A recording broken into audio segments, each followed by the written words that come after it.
ദൈവത്തിന് സ്തുതി. പ്രഭാത കിരണത്തിലേക്ക് സ്നേഹവന്ദനം. ഭാഗം 1831. ഇന്ന് ജനുവരി മാസം 4-ാം തീയതി. ഈ ആണ്ടിലെ 4-ാമത്തെ ദിവസമായി.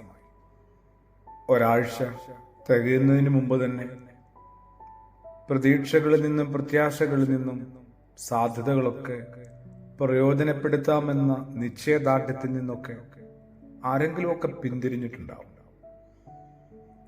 എൻ്റെ നിങ്ങളുടെയുമൊക്കെ മനോഭാവങ്ങളെയും പെരുമാറ്റങ്ങളെയും ഒന്നും കൂടി ഒന്ന് ശുദ്ധീകരിക്കേണ്ടത് എത്ര ആവശ്യമാണ്.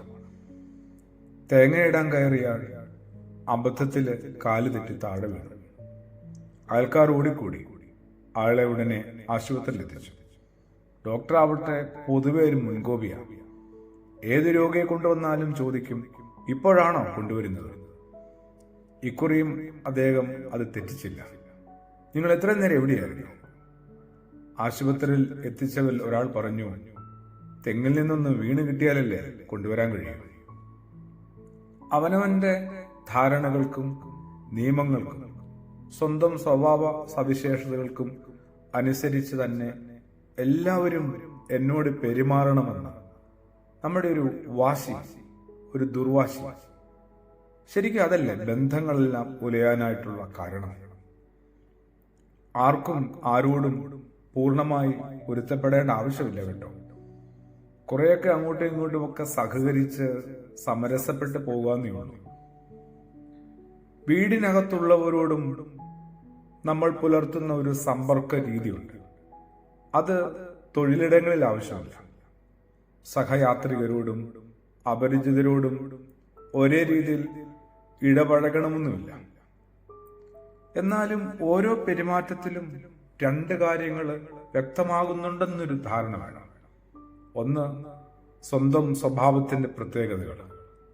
രണ്ട്, അപരരോട് മറ്റുള്ളവരോടുള്ള എൻ്റെ മനോഭാവം വെളിപ്പെടുന്നുണ്ട്. എല്ലാവർക്കും ഇഷ്ടപ്പെടുന്ന രീതിയിൽ പെരുമാറാൻ ആർക്കും കഴിഞ്ഞെന്ന് വരില്ല. പക്ഷേ ചില കാര്യങ്ങൾ നമുക്ക് ഓർപ്പിക്കാൻ പറ്റും, ഉറപ്പുവരുത്താൻ. ആരെയും അവഹേളിക്കാത്ത രീതിയിൽ മിണ്ടാനും പറയാനും പെരുമാറാനും എല്ലാവർക്കും കഴിയും. വളർന്ന ഇടങ്ങളുടെയും അവിടെ ലഭിച്ച എൻ്റെ പരിശീലനത്തിന്റെ അടിസ്ഥാനത്തിൽ മാത്രമല്ല പെരുമാറേണ്ടത്. ആയിരിക്കുന്ന അവസ്ഥയിൽ ആ അവസ്ഥ ആവശ്യപ്പെടുന്ന ചില പെരുമാറ്റ രീതികളുണ്ടാവും. അതുകൊണ്ട് ഞാനൊന്ന് പഠിച്ചെടുക്കണ്ടേ. പെരുമാറ്റം ബൂമാറാങ് പോലെയാണ് കേട്ടോ. തൊടുത്തു വിടുന്നത് അതുപോലെ തന്നെ തിരിച്ചു വരും. അപമാനിക്കുന്നവർക്ക് അപമാനം തിരികെ ലഭിക്കത്തില്ലേ? ബഹുമാനിക്കുന്നവർക്ക് ബഹുമാനവും വിനയത്തോടെ ഇടപെടുന്നവർക്ക് അതുപോലെ വിനയവുമൊക്കെ മടങ്ങിയെത്തും. പുതുവർഷമാണ്, ആദ്യ ആഴ്ചയാണ്. ഒന്ന് മൊത്തത്തിലൊന്ന് നന്നാവണ്ടേ? പ്രാർത്ഥനയോടുകൂടി ആമേൻ.